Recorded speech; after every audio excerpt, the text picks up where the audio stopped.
சோதனையாவும் சூழ்ந்திடும் நேரம் வேதனை வீதம் வீதம் வந்திடும் காலம் தீதனைத்தும் தீர சிலுவையில் தொங்கும் தீதனைத்தும் தீர சிலுவையில் தொங்கும் நாதனை நினைந்திடு நாசமாய் போகும் கஷ்டங்கள் வருங்கால் களிப்பாக எண்ணு இஷ்டமுடன் ஜெபம் என் நேரம் பண்ணு நஷ்டங்கள் வந்தாலும் நலம் என்று சொல்லு நஷ்டங்கள் வந்தாலும் நலம் என்று சொல்லு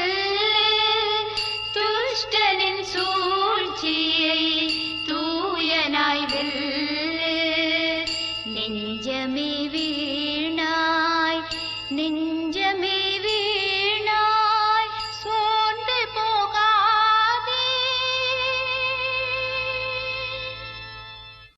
கர்த்தருக்குள் அன்பானவர்களே, அனுதினமும் கிறிஸ்துவுடன் தியான வேளைக்கு உங்களை அன்புடன் அழைக்கிறோம். இன்றைய தியானத்திற்கான வேத வாசிப்பு யோவான் 17ஆம் அதிகாரம் வசனங்கள் 1 முதல் 5 வரை. தியானத்தின் தலைப்பு இயேசுவின் ஜெபம். நான் செய்யும்படி நீர் எனக்கு நியமித்த கிரியையை செய்து முடித்தேன். யோவான் 17ஆம் அதிகாரம் வசனம் 4.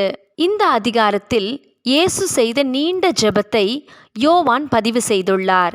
இயேசு தனிமையாகவும் பிறருக்காகவும் ஜெபித்த ஜெபங்களை சுவிசேஷங்களில் காணலாம். ஆனால் இது விசேஷித்ததும் முழுமையாக தரப்பட்டுள்ளதுமான ஜெபம். இந்த முழு ஜெபத்தையும் முழு இருதயத்துடன் கவனித்தால் சாத்தானின் வல்லமைக்கு உட்பட்ட சக்திகளுக்கும் தேவனுடைய அதிகாரத்துக்கு உட்பட்டவர்களுக்கும் இடையே நடைபெறுகின்ற ஒரு யுத்த களமாகவே இந்த உலகம் விளங்குகிறது என்பதை இந்த ஜெபம் உணர்த்துகிறது. அதற்காக நாம் கலங்க வேண்டியது இல்லை.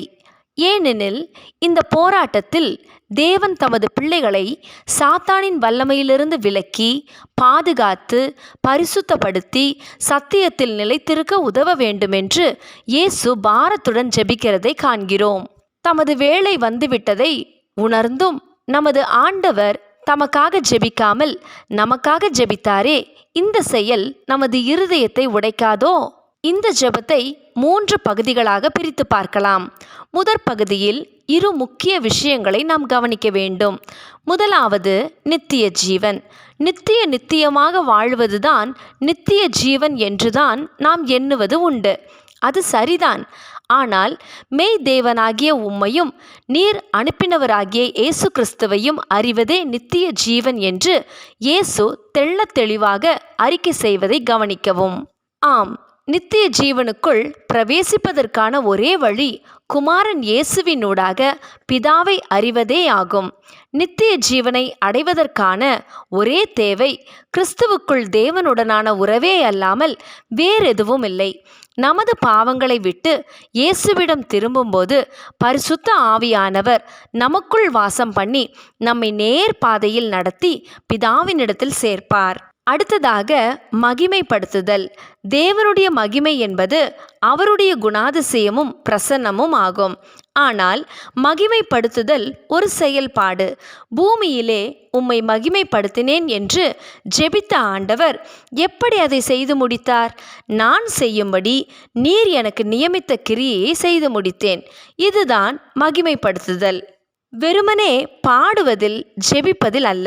நமக்காக தேவன் அனாதியாய் குறித்திருக்கிற தேவ திட்டத்தை அறிந்து அதை இப்பூமியில் நிறைவேற்றி முடிப்பதே தேவனை மகிமைப்படுத்துவது ஆகும். நாம் மெய்யாகவே தேவனை நமது வாழ்விற்கூடாக மகிமைப்படுத்துகிறோமா? ஜெபம் செய்வோமா?